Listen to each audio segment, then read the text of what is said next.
Okay, whistle number 2 demo. So this is really there for you. Again, if you have something that's very specific, this shape is helpful for you to make in your sculpture, even a larger version of this.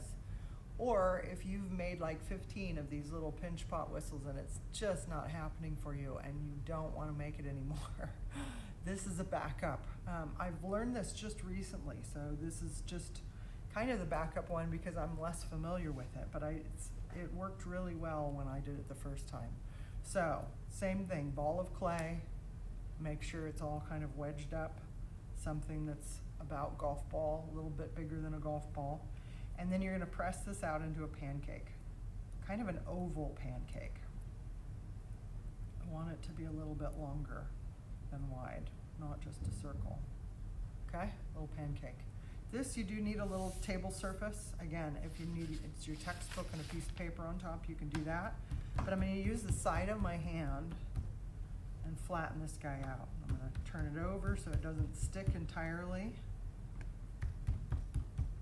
And press that out. And I'm watching now. I've pressed out clay quite a bit in my life. So you wanna be watching that you're getting it fairly even and that the center isn't thicker than the edges.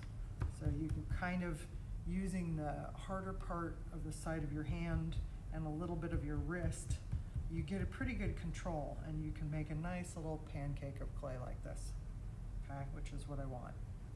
All right, pancake. And I'm just feeling around here. If I have any thick spots, I can kind of pinch them down, but I'm feeling pretty good about it, okay? Pretty thin. Then dip your fingers in water, a little water around that edge. Not the whole thing, but around the outside edge.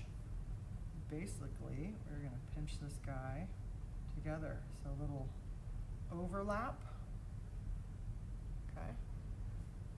And bring it up and overlap and pinch on the inside. I wanna keep a hollow going on the inside.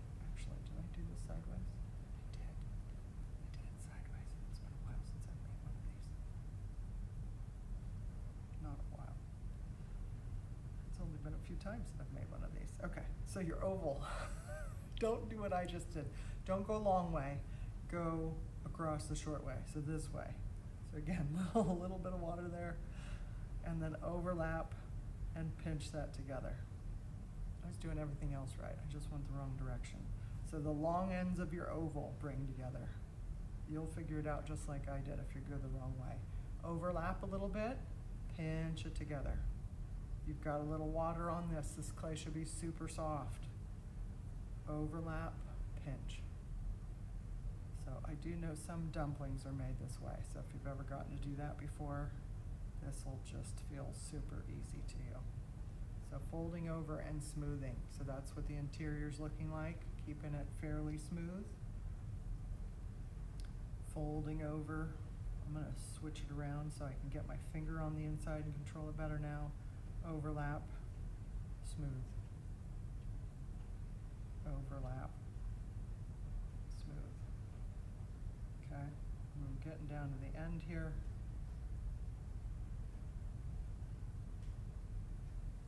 Overlapped and smoothed, and then pinch it closed. Just kind of working that together. Okay, so there's my little dumpling. Now where I closed it, the clay's a little thicker. You'll find that that happens kind of naturally. But if not, you can sort of squeeze that clay together so you have a solid end. So this end is fairly hollow and this end is fairly solid.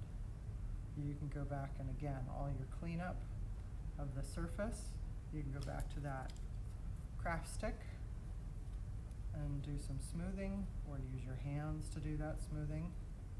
But once you get your basic form and you know that that seam that you just closed up there, you want to make sure that that's nice and compressed. Nothing's going to pop open later.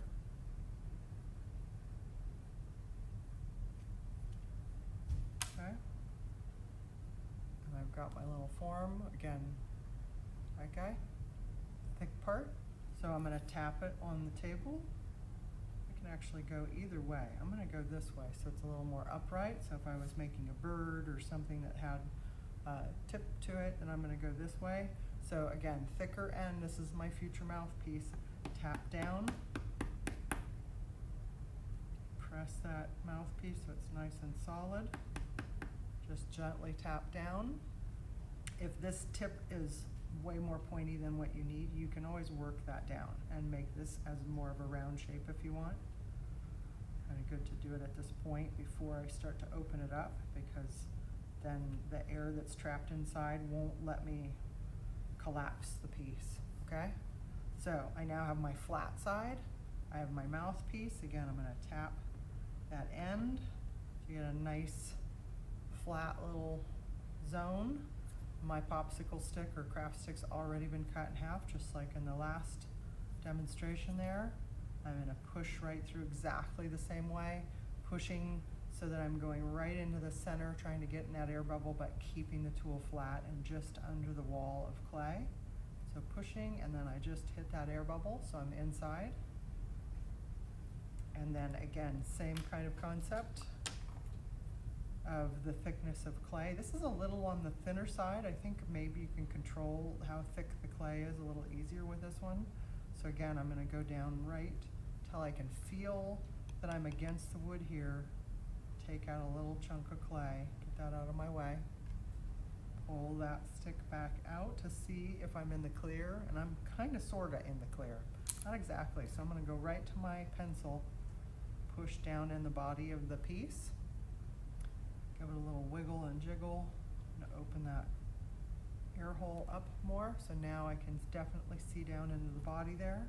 I can see I've got a little clay sort of sticking out, so I'm gonna scrape and remove what I can.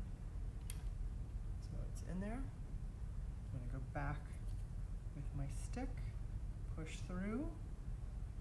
So I'm back on the inside. And now I've gotta create that angle.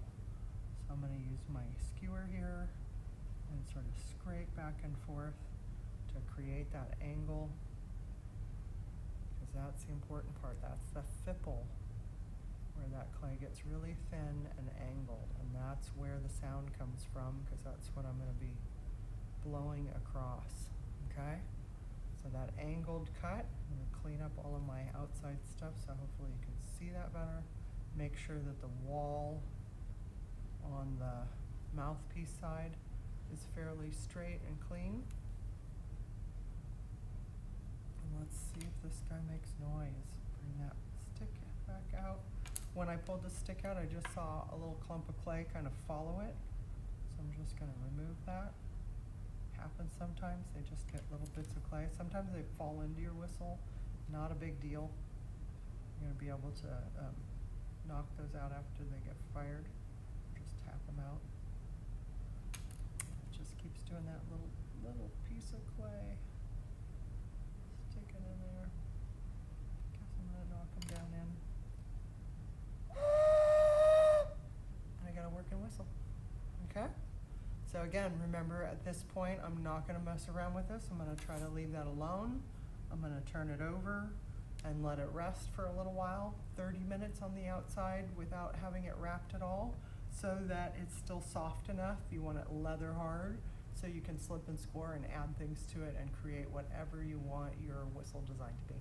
All right, have some fun with it.